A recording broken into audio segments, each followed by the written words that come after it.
up-and-coming junior tennis player at his school, Pretoria Boys High School in Pretoria. Jordan, how are you today? Oh, very good, thank you. Thank you very much for having me. It's an absolute pleasure. Jordan, let's start off with, how did you get involved in tennis? Well, I was pretty much born into it. My dad's side of the family and my mom's side of the family, it's been playing basically their whole lives. My uncle played a bit on the Pro Tour. My other uncle went to college. My dad played a little bit of professional tennis. On my mom's side, her brother's a coach, so basically born into it. Jordan, you have a lot of family members that are former tennis players or are still playing the game, which I assume means that a lot of them would have been your role models.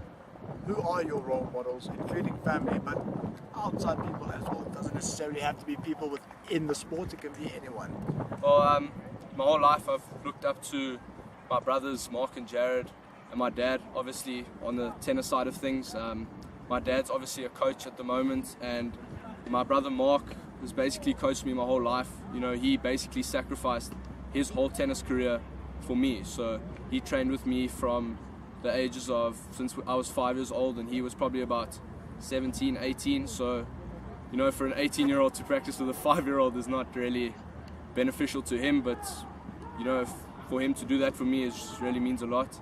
Outside of my family, guys like Roger Federer, Novak Djokovic, Nick Kyrgios, you know, Federer, all the stuff he's achieved in the game, and Djokovic for his, you know, just pure hard work and dedication to the sport. And a guy like Nick Kyrgios, you know, I like his flair, and even though he's probably not one of the most liked guys on the tour, I just like the way he plays and, you know, the things he can do on court, so yeah. Jordan, in 2013, you went with the SA Under-19 schools team to England. What was your experiences that side, and what are your thoughts on schoolboy tennis in South Africa? Well, it was an awesome experience to go to England and you know, experience a different culture in a different part of the world. I was shell-shocked. I saw facilities that I didn't even think could be. You know, here in South Africa, we've got outdoor hard courts. I went to an academy there, Sutton Tennis Academy. Saw clay courts, indoor courts, grass courts. So just seeing a different part of the world and different facilities, that was really good for me. With regards to school tennis, I think the level of tennis in South Africa and the schools side of things is really, really high. You know, all the top guys in the country are competing in the school system. Most of the guys are top in the country, you know, playing the school tournaments, playing the school festivals. So really, really good tennis with regards to school side, yeah. Jordan, you competed earlier this year in Monte Carlo. What tournament was it, and how did the team do?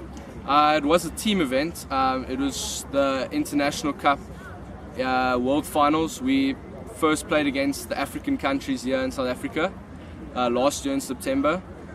We won that event, so we qualified for the world event. We went through to Monte Carlo. If I'm not mistaken, we came 5th. We played against Japan, Argentina, America, France, yeah, and then there was us. And yeah, we did really, really well. Jordan, you obviously, when you played in that event, you would have played against international opponents. How do South Africans under-19 players fare against their counterparts overseas? You know, especially because we have such limited access to other surfaces, us only having hard courts in South Africa. Playing on the clay there in Monte Carlo was, especially for me, myself, having the least experience in the team on the clay was tricky. Those guys have been playing their whole lives on clay, so, you know, if we had to adapt quickly, we had no choice. But I think the level in South Africa is, you know, we're not far from the guys overseas from what I've seen.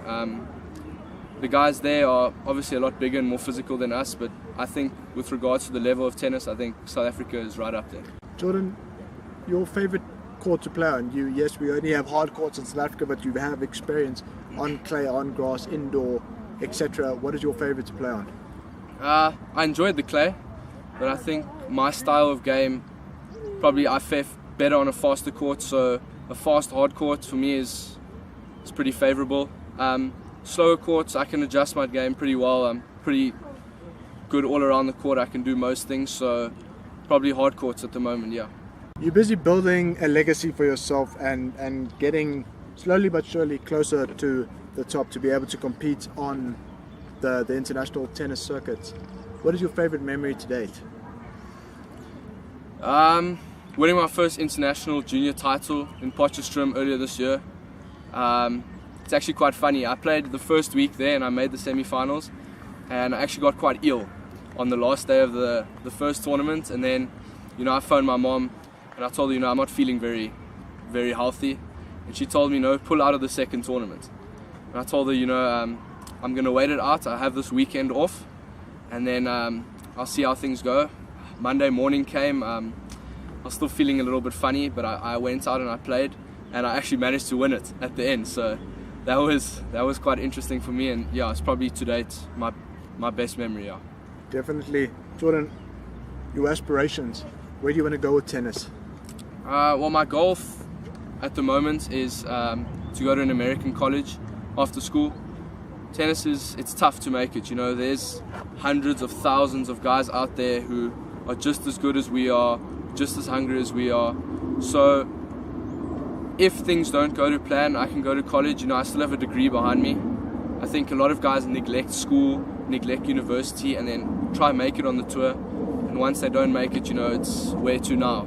So I feel to go to college after school, get a degree, play college tennis. The college system is extremely tough, so you're forever getting better. You're training hours and hours and hours a day. So that after college, obviously try and make it onto the tour. It's going to be tough, but I'm willing to put in the work and put in the hours, yeah. Jordan, as we end off, you are a role model and an inspiration yourself. You've achieved so much in such a short time on the school system and the junior international circuit. If you had a special message for the next generation of young tennis players, what would you say to them? Perseverance, in my opinion. You're going to fail. There's going to be tough times. It's not always going to go your way, but just to keep going. There's going to be people that are going to doubt you, especially in a country like South Africa, where we don't have the best infrastructure, the most money, the most guys going through playing at the top level. But just to stick to what you do, train hard, put in the hours. It will pay off eventually. If you are positive enough and believe in yourself enough, you can do anything. Jordan, Game On Magazine would like to take this opportunity to thank you for sharing your story with us, and we wish you all the best with your future endeavors. Thank you so much, really appreciate it. Thanks.